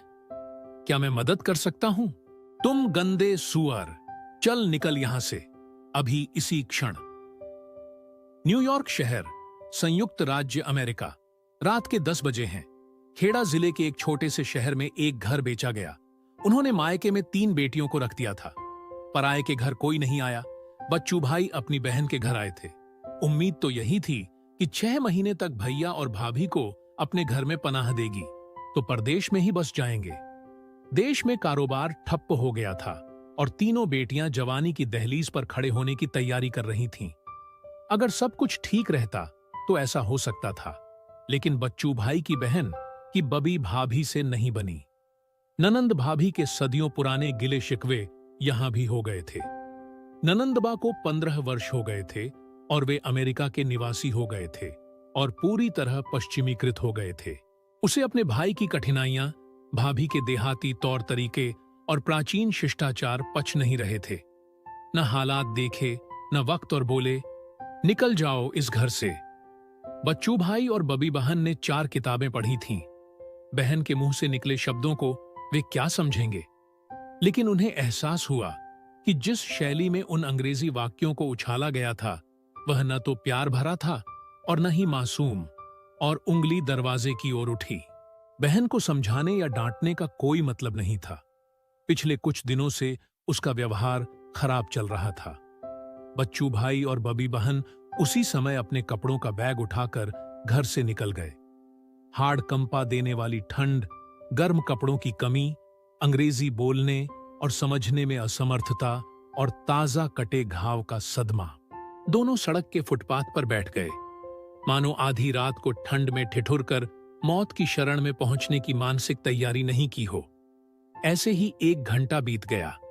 एक छोटी सी कार वहां आई और उनके सामने से निकल गई। फिर धीमी हुई, रुकी और उल्टी दिशा में फिसल कर रुक गई। दरवाजा खुल गया। एक युवक बाहर निकला। इन दोनों कांपते बूढ़ों के चेहरे और कपड़े देखकर शुद्ध गुजराती में पूछा, क्या आप गुजरात से आए हैं? कोई परेशानी है? क्या मैं आपकी मदद कर सकता हूं? सिर्फ 3 आसान सवाल। बच्चू भाई ने उत्तर देने से पहले आकाश की ओर देखा। वाह मेरे रण छोड़ राय, डाकोर ना ठाकोर, आपने साबित कर दिया है कि आप सचमुच हैं। नहीं तो यह अनजान युवक मेरी मातृभाषा में बात करेगा और मेरी बहन अंग्रेजी में गालियां दे रही है। मेरी बहन ने रोते रोते सारी आपबीती का वर्णन किया। युवक ने कहा, यू डोंट वरी, क्षमा करें, मैं गुजराती में बोलता हूं। तुम्हें चिंता करशो नहीं, आप चिंता न करें। ऐसे समय में मैं और क्या कर सकता हूं, लेकिन आप मेरी कार में बैठो। मैं एक कमरा में रहता हूं, आप आज रात मेरे साथ रहना, फिर शांति से सोचें कि क्या किया जा सकता है। दोनों लोग कार में बैठकर कमरे पे चले गए। युवक सौराष्ट्र के एक गांव का रहने वाला था। पढ़ने के लिए आया था, काम भी करता था। पसीना बहाकर पैसा कमाना और मितव्ययता से खर्च करना उनके 2 जीवन मंत्र थे। इसमें इन 2 लोगों का भार भी आया। युवक ने फ्रिज में ठंडा हो चुका सैंडविच निकालकर माइक्रोवेव में गर्म करके मेहमानों को खिलाया और खुद भी खाया। दूध पी, फिर जमीन पर 3 बिस्तर बिछाए। बबी बेन ने कहा, बेटा अपना नाम बताओ। ऋग्वेद। लेकिन यहां के लोग इस नाम को 7 पीढ़ियों तक भी सीख कर नहीं बोल सकते, इसलिए मैंने इसे छोटा कर दिया। यहां सब लोग मुझे रॉकी कहते हैं, लेकिन आप मुझे ऋग्वेद कह सकते हैं। बच्चू भाई हंसे, बेटा मुझे यह पसंद आ सकता है, लेकिन तुम्हारी चाची को इतना कठिन नाम पसंद नहीं आएगा, उसके लिए इसे रॉकी रहने दो। फिर उन्होंने गंभीरता से कहा, आज रात के लिए इतना ही काफी है, कल सुबह यहीं से। जल्दी करने की कोई जरूरत नहीं है अंकल, मैं इस किराए के कमरे में अकेला रहता हूं। मेरा आधा दिन कॉलेज में और बाकी दिन नौकरी में बीतता है। मैं सुबह जल्दी निकल जाता हूं, रात को 11 बजे वापस आता हूं। आप यहां रहेंगे तो मुझे 2 चीजों से राहत मिलेगी। मेहमानों पर पहाड़ जैसा बोझ न पड़े, इसलिए रॉकी ने मुस्कुराते हुए कहा, सुबह मुझे दरवाजा लॉक नहीं करना पड़ेगा, और अगर आंटी चाय बना देगी तो मैं भूखा नहीं जाऊंगा। तुमने ये क्या कहा रॉकी बेटा? आपकी ये चाची आपके लिए न सिर्फ चाय बनाएंगी बल्कि ताजा गर्म नाश्ता भी बनाएंगी। भगवान ने यह जादू हमारे खेड़ा जिले की महिलाओं के हाथों में दिया है। अगले दिन सुबह बबी बेन ने चाय के साथ स्वादिष्ट खमन बनाया। एक प्रकार की स्वादिष्ट लकीर स्थापित हो गई। इडली, खिचू, मुठिया, पौंवा, ढोकला, उपमा। रॉकी की समस्या खत्म हो गई। कभी कभी वह धन्यवाद देने के लिए अपने होंठ खोल देता था। तब बबी बेन चिल्लाती थी, हम क्या कर रहे हैं बेटा? आप सचमुच एक उपकार कर रहे हैं। पराये देश में दो अज्ञात व्यक्तियों को आश्रय देकर। मुझे बताओ कि पूर्व जन्म के किस संबंध में तुम यह सब कर रहे हो? इस दुनिया में सभी सवालों का कोई जवाब नहीं है और भावनाओं का दुनिया में कोई जवाब नहीं है। करीब 1 महीने बाद मैं रॉकी ने कुछ सोचा। अंकल, क्या ऐसा नहीं हो सकता कि आंटी के हाथों का जादू दूसरों की जुबान पर भी चढ़ जाए? इस शहर में मेरे जैसे सैकड़ों युवा भारतीय हैं जो भूखे नौकरी पर जाते हैं, ठंडा सैंडविच खाकर सो जाते हैं। क्या हम व्यापार के मामले में उन्हें सुविधा प्रदान कर सकते हैं? कुछ ही दिनों में इसकी व्यवस्था भी हो गई। रॉकी ने अपनी बचत से एक पोशाक खरीदी और चाची को दी। एक किराए की वैन और आदमी किराए पर लिया। बबी बेन प्रतिदिन 5 बजे उठकर नाश्ता बनाती थी और बच्चू भाई उसे ग्राहकों के घर पहुंचाते थे। मेहनत का पसीना चमक दिखाने लगा। भारत के लड़के उन माताओं को भूलने लगे जो मातृभूमि में थीं। तीसरे महीने में रॉकी ने बगल में एक बंद रेस्तरां किराए पर ले लिया। बोर्ड हिंदी में, इंडियन खाना सेंटर, सिर्फ इंडियंस के लिए। लोगों की कतारें इस कदर लगने लगीं कि दिन भर फुर्सत ही नहीं मिलती थी। डॉलर बरसने लगे। 10 महीने के भीतर तीनों लोग तैर गए। शाम बच्चू भाई ने कहा, रॉकी बेटा, अब हमारे लिए एक अलग घर ढूंढो, हमें बहुत दिन हो गए। नहीं बेटा, तुम्हें कोई दिक्कत नहीं है, लेकिन हमारा विचार है कि हम अपनी तीनों बेटियों को यहीं बुला लें। तेरा हमारे साथ ऐसा क्या रिश्ता है जो हमें तुम पर बोझ बनाता है? बस अंकल, अब और मत कहना। हमें बड़ी बिल्डिंग लेनी है। आप भी तीनों बेटियों को यही बुला लीजिए, लेकिन हम साथ रहेंगे। एक और बात, आप दोनों पूछते रहते हो ना, हमारे बीच कोई सगाई या रिश्ता नहीं है? मैं आपसे पूछता हूं, क्या आप अपनी बड़ी बेटी का हाथ मेरे हाथों में देंगे? फिर मुझे आपको अंकल आंटी कहने की जरूरत नहीं पड़ेगी। अरे, लेकिन आप दोनों जवाब देने के बजाय रोने क्यों लगे? कुछ कहो। अगर बोल नहीं सकते तो सिर हिलाकर हां कह दीजिए। ऐसी खुशी की उन दोनों ने कभी सपने में भी कल्पना नहीं की थी। बच्चू भाई और बबी बहन ने सिर हिलाकर नहीं, बल्कि रघवेद के सिर पर हाथ रखकर हां कहा। पैर छूकर आशीर्वाद लेना बहुत आसान है, लेकिन जब हमारे कर्म किसी के दिल को छू जाते हैं तो उसके दिल से जो आशीर्वाद मिलता है वही असली आशीर्वाद होता है।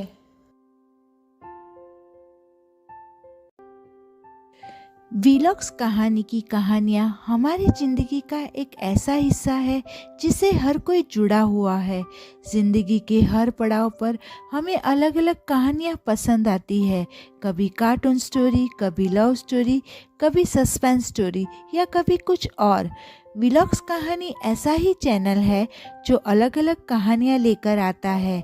आज इस कहानी में एक अलग ही स्टोरी है जिसे आप सुनिए, और हाँ, आपको स्टोरी अच्छी लगे तो लाइक, शेयर और सब्सक्राइब करना ना भूलें। कमेंट के ज़रिए अपनी प्रतिक्रिया अवश्य दें, हमें इंतज़ार रहेगा। शुक्रिया।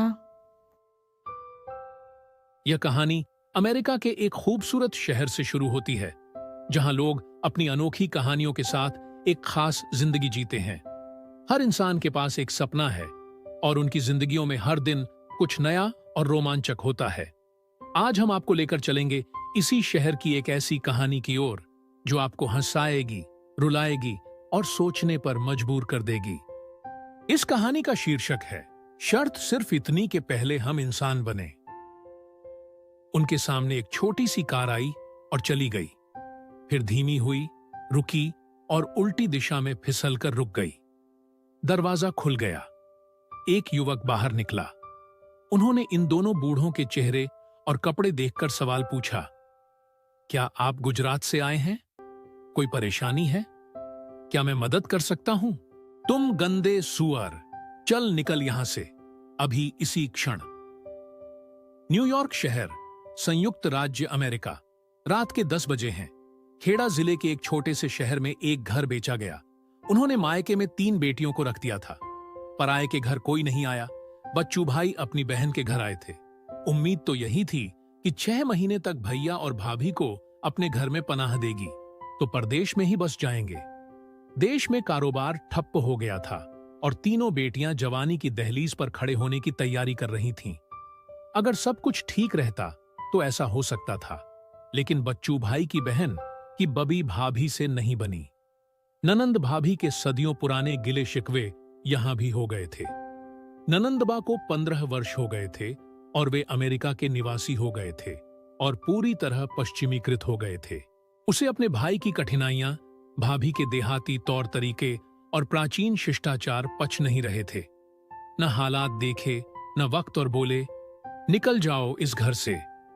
बच्चू भाई और बबी बहन ने 4 किताबें पढ़ी थीं।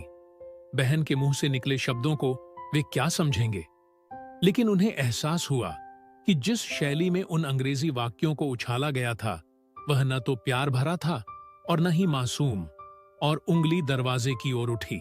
बहन को समझाने या डांटने का कोई मतलब नहीं था। पिछले कुछ दिनों से उसका व्यवहार खराब चल रहा था। बच्चू भाई और बबी बहन उसी समय अपने कपड़ों का बैग उठाकर घर से निकल गए। हाड़ कंपा देने वाली ठंड, गर्म कपड़ों की कमी, अंग्रेजी बोलने और समझने में असमर्थता और ताजा कटे घाव का सदमा। दोनों सड़क के फुटपाथ पर बैठ गए, मानो आधी रात को ठंड में ठिठुरकर मौत की शरण में पहुंचने की मानसिक तैयारी नहीं की हो। ऐसे ही 1 घंटा बीत गया। एक छोटी सी कार वहां आई और उनके सामने से निकल गई। फिर धीमी हुई, रुकी और उल्टी दिशा में फिसल कर रुक गई। दरवाजा खुल गया। एक युवक बाहर निकला। इन दोनों कांपते बूढ़ों के चेहरे और कपड़े देखकर शुद्ध गुजराती में पूछा, क्या आप गुजरात से आए हैं? कोई परेशानी है? क्या मैं आपकी मदद कर सकता हूं? सिर्फ 3 आसान सवाल। बच्चू भाई ने उत्तर देने से पहले आकाश की ओर देखा। वाह मेरे रण छोड़ राय, डाकोर ना ठाकोर, आपने साबित कर दिया है कि आप सचमुच हैं। नहीं तो यह अनजान युवक मेरी मातृभाषा में बात करेगा और मेरी बहन अंग्रेजी में गालियां दे रही है। मेरी बहन ने रोते रोते सारी आपबीती का वर्णन किया। युवक ने कहा, यू डोंट वरी, क्षमा करें, मैं गुजराती में बोलता हूं। तुम्हें चिंता करशो नहीं, आप चिंता न करें। ऐसे समय में मैं और क्या कर सकता हूं, लेकिन आप मेरी कार में बैठो। मैं एक कमरा में रहता हूं, आप आज रात मेरे साथ रहना, फिर शांति से सोचें कि क्या किया जा सकता है। दोनों लोग कार में बैठकर कमरे पे चले गए। युवक सौराष्ट्र के एक गांव का रहने वाला था। पढ़ने के लिए आया था, काम भी करता था। पसीना बहाकर पैसा कमाना और मितव्ययता से खर्च करना उनके 2 जीवन मंत्र थे। इसमें इन 2 लोगों का भार भी आया। युवक ने फ्रिज में ठंडा हो चुका सैंडविच निकालकर माइक्रोवेव में गर्म करके मेहमानों को खिलाया और खुद भी खाया। दूध पी, फिर जमीन पर 3 बिस्तर बिछाए। बबी बेन ने कहा, बेटा अपना नाम बताओ। ऋग्वेद। लेकिन यहां के लोग इस नाम को 7 पीढ़ियों तक भी सीख कर नहीं बोल सकते, इसलिए मैंने इसे छोटा कर दिया। यहां सब लोग मुझे रॉकी कहते हैं, लेकिन आप मुझे ऋग्वेद कह सकते हैं। बच्चू भाई हंसे, बेटा मुझे यह पसंद आ सकता है, लेकिन तुम्हारी चाची को इतना कठिन नाम पसंद नहीं आएगा, उसके लिए इसे रॉकी रहने दो। फिर उन्होंने गंभीरता से कहा, आज रात के लिए इतना ही काफी है, कल सुबह यहीं से। जल्दी करने की कोई जरूरत नहीं है अंकल, मैं इस किराए के कमरे में अकेला रहता हूं। मेरा आधा दिन कॉलेज में और बाकी दिन नौकरी में बीतता है। मैं सुबह जल्दी निकल जाता हूं, रात को 11 बजे वापस आता हूं। आप यहां रहेंगे तो मुझे 2 चीजों से राहत मिलेगी। मेहमानों पर पहाड़ जैसा बोझ न पड़े, इसलिए रॉकी ने मुस्कुराते हुए कहा, सुबह मुझे दरवाजा लॉक नहीं करना पड़ेगा, और अगर आंटी चाय बना देगी तो मैं भूखा नहीं जाऊंगा। तुमने ये क्या कहा रॉकी बेटा? आपकी ये चाची आपके लिए न सिर्फ चाय बनाएंगी बल्कि ताजा गर्म नाश्ता भी बनाएंगी। भगवान ने यह जादू हमारे खेड़ा जिले की महिलाओं के हाथों में दिया है।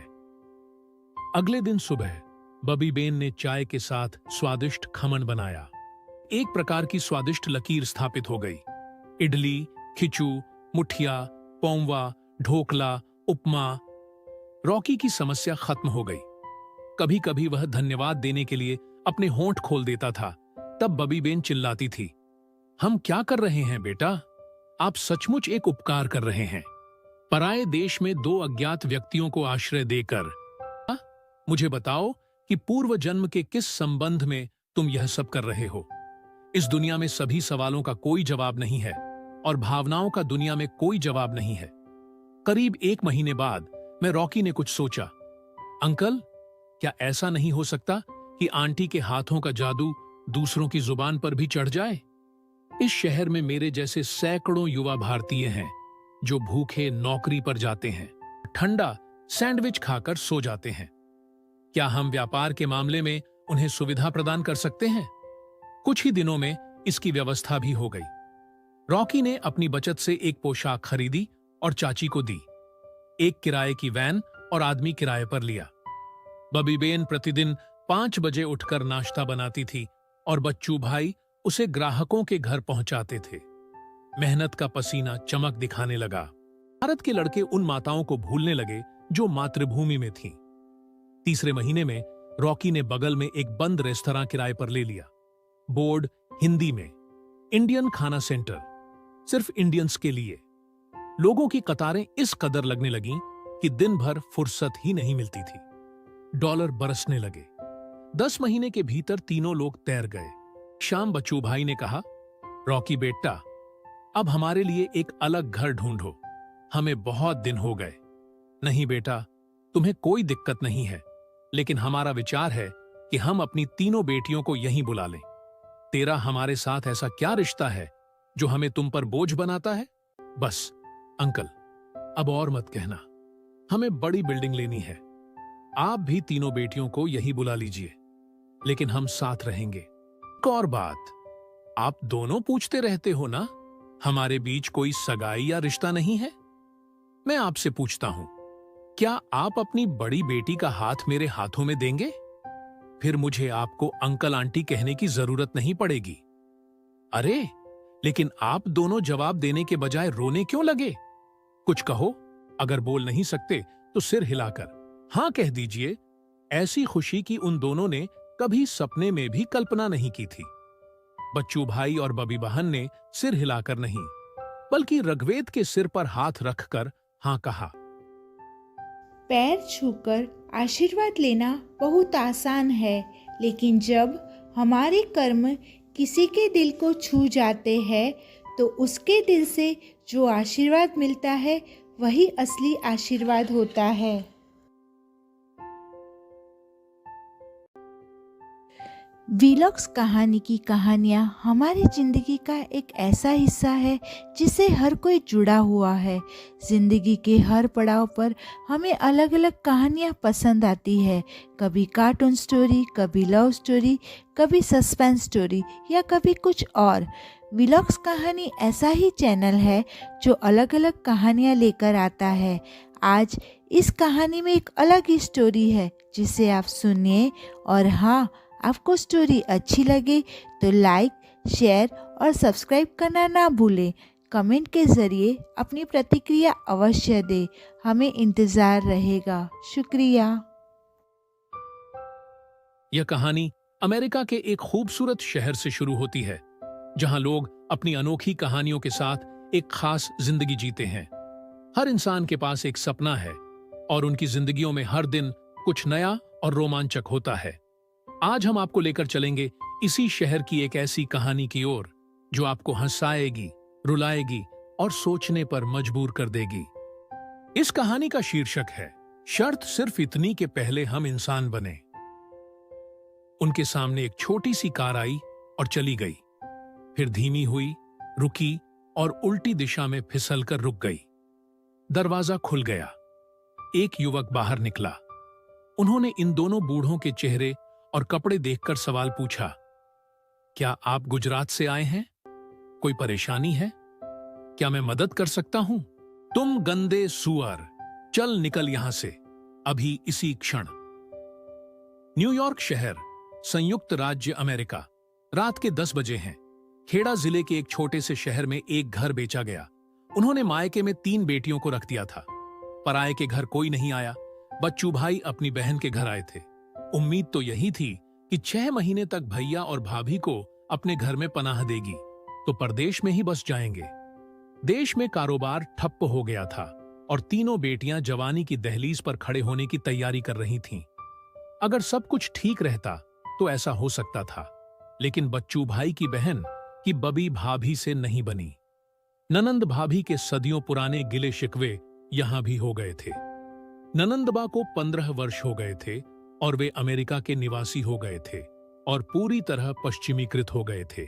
उसे अपने भाई की कठिनाइयां, भाभी के देहाती तौर तरीके और प्राचीन शिष्टाचार पच नहीं रहे थे। न हालात देखे, न वक्त, और बोले, निकल जाओ इस घर से। बच्चू भाई और बबी बहन ने 4 किताबें पढ़ी थीं। बहन के मुंह से निकले शब्दों को वे क्या समझेंगे, लेकिन उन्हें एहसास हुआ कि जिस शैली में उन अंग्रेजी वाक्यों को उछाला गया था वह न तो प्यार भरा था और न ही मासूम, और उंगली दरवाजे की ओर उठी। बहन को समझाने या डांटने का कोई मतलब नहीं था। पिछले कुछ दिनों से उसका व्यवहार खराब चल रहा था। बच्चू भाई और बबी बहन उसी समय अपने कपड़ों का बैग उठाकर घर से निकल गए। हाड़ कंपा देने वाली ठंड, गर्म कपड़ों की कमी, अंग्रेजी बोलने और समझने में असमर्थता और ताजा कटे घाव का सदमा। दोनों सड़क के फुटपाथ पर बैठ गए, मानो आधी रात को ठंड में ठिठुर कर मौत की शरण में पहुंचने की मानसिक तैयारी नहीं की हो। ऐसे ही 1 घंटा बीत गया। एक छोटी सी कार वहां आई और उनके सामने से निकल गई। फिर धीमी हुई, रुकी और उल्टी दिशा में फिसल कर रुक गई। दरवाजा खुल गया। एक युवक बाहर निकला। इन दोनों कांपते बूढ़ों के चेहरे और कपड़े देखकर शुद्ध गुजराती में पूछा, क्या आप गुजरात से आए हैं? कोई परेशानी है? क्या मैं आपकी मदद कर सकता हूं? सिर्फ 3 आसान सवाल। बच्चू भाई ने उत्तर देने से पहले आकाश की ओर देखा। वाह मेरे रण छोड़ राय, डाकोर ना ठाकोर, आपने साबित कर दिया है कि आप सचमुच हैं। नहीं तो यह अनजान युवक मेरी मातृभाषा में बात करेगा और मेरी बहन अंग्रेजी में गालियां दे रही है। मेरी बहन ने रोते रोते सारी आपबीती का वर्णन किया। युवक ने कहा, यू डोंट वरी, क्षमा करें, मैं गुजराती में बोलता हूं। तुम्हें चिंता करशो नहीं, आप चिंता ना करें। ऐसे समय में मैं और क्या कर सकता हूं, लेकिन आप मेरी कार में बैठो। मैं एक कमरा में रहता हूं, आप आज रात मेरे साथ रहना, फिर शांति से सोचें कि क्या किया जा सकता है। दोनों लोग कार में बैठकर कमरे पे चले गए। युवक सौराष्ट्र के एक गांव का रहने वाला था। पढ़ने के लिए आया था, काम भी करता था। पसीना बहाकर पैसा कमाना और मितव्ययता से खर्च करना उनके 2 जीवन मंत्र थे। इसमें इन 2 लोगों का भार भी आया। युवक ने फ्रिज में ठंडा हो चुका सैंडविच निकालकर माइक्रोवेव में गर्म करके मेहमानों को खिलाया और खुद भी खाया। दूध पी, फिर जमीन पर 3 बिस्तर बिछाए। बबी बेन ने कहा, बेटा अपना नाम बताओ। ऋग्वेद। लेकिन यहां के लोग इस नाम को 7 पीढ़ियों तक भी सीख कर नहीं बोल सकते, इसलिए मैंने इसे छोटा कर दिया। यहां सब लोग मुझे रॉकी कहते हैं, लेकिन आप मुझे ऋग्वेद कह सकते हैं। बच्चू भाई हंसे, बेटा मुझे यह पसंद आ सकता है, लेकिन तुम्हारी चाची को इतना कठिन नाम पसंद नहीं आएगा, उसके लिए इसे रॉकी रहने दो। फिर उन्होंने गंभीरता से कहा, आज रात के लिए इतना ही काफी है, कल सुबह यहीं से। जल्दी करने की कोई जरूरत नहीं है अंकल, मैं इस किराए के कमरे में अकेला रहता हूं। मेरा आधा दिन कॉलेज में और बाकी दिन नौकरी में बीतता है। मैं सुबह जल्दी निकल जाता हूं, रात को 11 बजे वापस आता हूं। आप यहां रहेंगे तो मुझे 2 चीजों से राहत मिलेगी। मेहमानों पर पहाड़ जैसा बोझ न पड़े, इसलिए रॉकी ने मुस्कुराते हुए कहा, सुबह मुझे दरवाजा लॉक नहीं करना पड़ेगा, और अगर आंटी चाय बना देगी तो मैं भूखा नहीं जाऊंगा। तुमने ये क्या कहा रॉकी बेटा? आपकी ये चाची आपके लिए न सिर्फ चाय बनाएंगी बल्कि ताजा गर्म नाश्ता भी बनाएंगी। भगवान ने यह जादू हमारे खेड़ा जिले की महिलाओं के हाथों में दिया है। अगले दिन सुबह बबी बेन ने चाय के साथ स्वादिष्ट खमन बनाया। एक प्रकार की स्वादिष्ट लकीर स्थापित हो गई। इडली, खिचू, मुठिया, पौंवा, ढोकला, उपमा। रॉकी की समस्या खत्म हो गई। कभी कभी वह धन्यवाद देने के लिए अपने होंठ खोल देता था। तब बबी बेन चिल्लाती थी, हम क्या कर रहे हैं बेटा? आप सचमुच एक उपकार कर रहे हैं। पराये देश में 2 अज्ञात व्यक्तियों को आश्रय देकर। मुझे बताओ कि पूर्व जन्म के किस संबंध में तुम यह सब कर रहे हो? इस दुनिया में सभी सवालों का कोई जवाब नहीं है और भावनाओं का दुनिया में कोई जवाब नहीं है। करीब 1 महीने बाद मैं रॉकी ने कुछ सोचा। अंकल, क्या ऐसा नहीं हो सकता कि आंटी के हाथों का जादू दूसरों की जुबान पर भी चढ़ जाए? इस शहर में मेरे जैसे सैकड़ों युवा भारतीय हैं जो भूखे नौकरी पर जाते हैं, ठंडा सैंडविच खाकर सो जाते हैं। क्या हम व्यापार के मामले में उन्हें सुविधा प्रदान कर सकते हैं? कुछ ही दिनों में इसकी व्यवस्था भी हो गई। रॉकी ने अपनी बचत से एक पोशाक खरीदी और चाची को दी। एक किराए की वैन और आदमी किराए पर लिया। बबी बेन प्रतिदिन 5 बजे उठकर नाश्ता बनाती थी और बच्चू भाई उसे ग्राहकों के घर पहुंचाते थे। मेहनत का पसीना चमक दिखाने लगा। भारत के लड़के उन माताओं को भूलने लगे जो मातृभूमि में थीं। तीसरे महीने में रॉकी ने बगल में एक बंद रेस्तरां किराए पर ले लिया। बोर्ड हिंदी में, इंडियन खाना सेंटर, सिर्फ इंडियंस के लिए। लोगों की कतारें इस कदर लगने लगीं कि दिन भर फुर्सत ही नहीं मिलती थी। डॉलर बरसने लगे। 10 महीने के भीतर तीनों लोग तैर गए। शाम बच्चू भाई ने कहा, रॉकी बेटा, अब हमारे लिए एक अलग घर ढूंढो, हमें बहुत दिन हो गए। नहीं बेटा, तुम्हें कोई दिक्कत नहीं है, लेकिन हमारा विचार है कि हम अपनी तीनों बेटियों को यहीं बुला लें। तेरा हमारे साथ ऐसा क्या रिश्ता है जो हमें तुम पर बोझ बनाता है? बस अंकल, अब और मत कहना। हमें बड़ी बिल्डिंग लेनी है। आप भी तीनों बेटियों को यही बुला लीजिए, लेकिन हम साथ रहेंगे। एक और बात, आप दोनों पूछते रहते हो ना, हमारे बीच कोई सगाई या रिश्ता नहीं है? मैं आपसे पूछता हूं, क्या आप अपनी बड़ी बेटी का हाथ मेरे हाथों में देंगे? फिर मुझे आपको अंकल आंटी कहने की जरूरत नहीं पड़ेगी। अरे, लेकिन आप दोनों जवाब देने के बजाय रोने क्यों लगे? कुछ कहो। अगर बोल नहीं सकते तो सिर हिलाकर हां कह दीजिए। ऐसी खुशी की उन दोनों ने कभी सपने में भी कल्पना नहीं की थी। बच्चू भाई और बबी बहन ने सिर हिलाकर नहीं, बल्कि रघवेद के सिर पर हाथ रखकर हां कहा। पैर छूकर आशीर्वाद लेना बहुत आसान है, लेकिन जब हमारे कर्म किसी के दिल को छू जाते हैं तो उसके दिल से जो आशीर्वाद मिलता है वही असली आशीर्वाद होता है।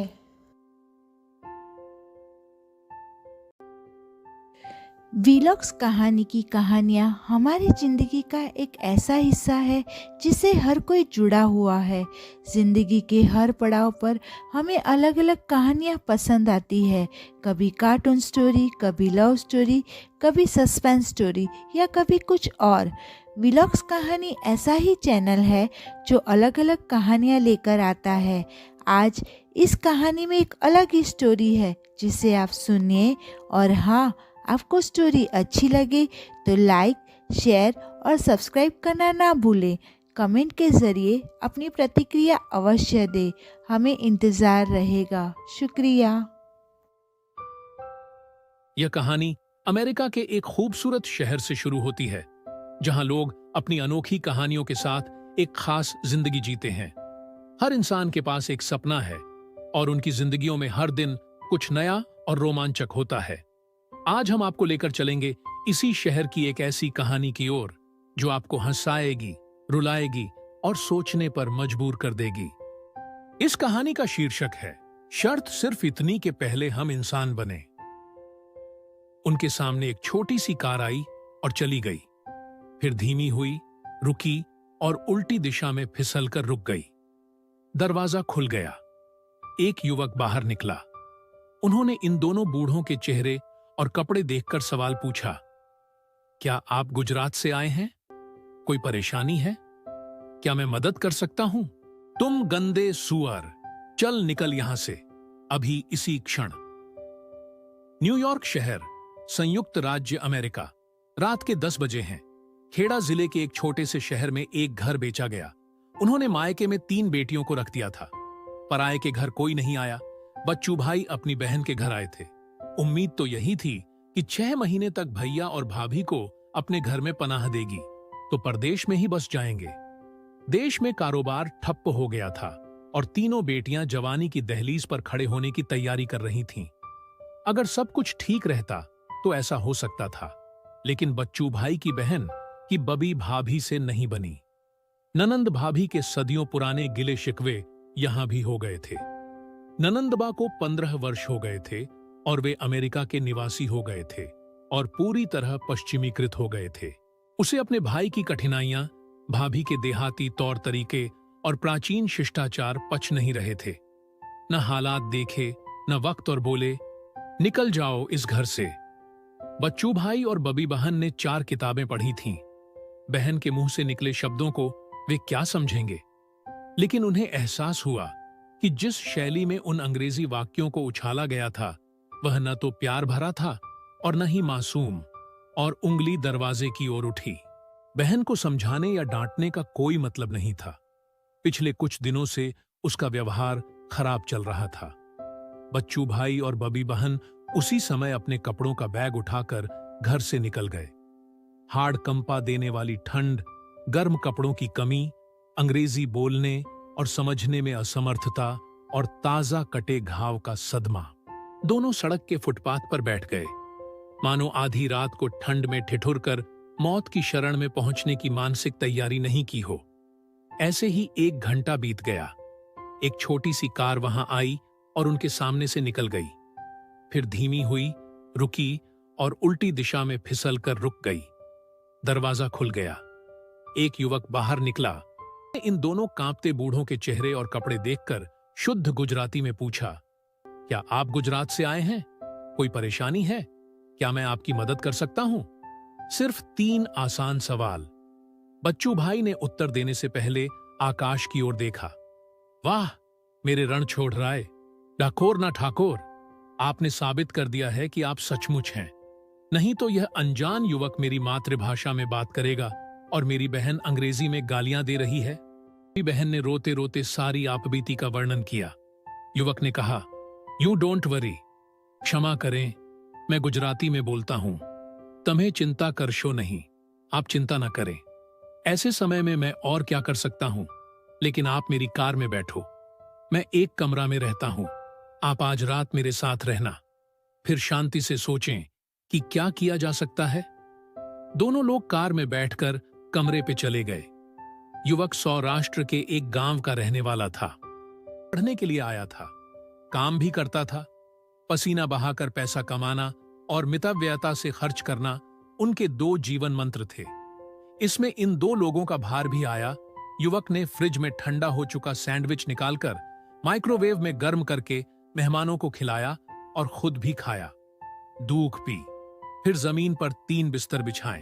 बबी बेन ने कहा, बेटा अपना नाम बताओ। ऋग्वेद। लेकिन यहां के लोग इस नाम को 7 पीढ़ियों तक भी सीख कर नहीं बोल सकते, इसलिए मैंने इसे छोटा कर दिया। यहां सब लोग मुझे रॉकी कहते हैं, लेकिन आप मुझे ऋग्वेद कह सकते हैं।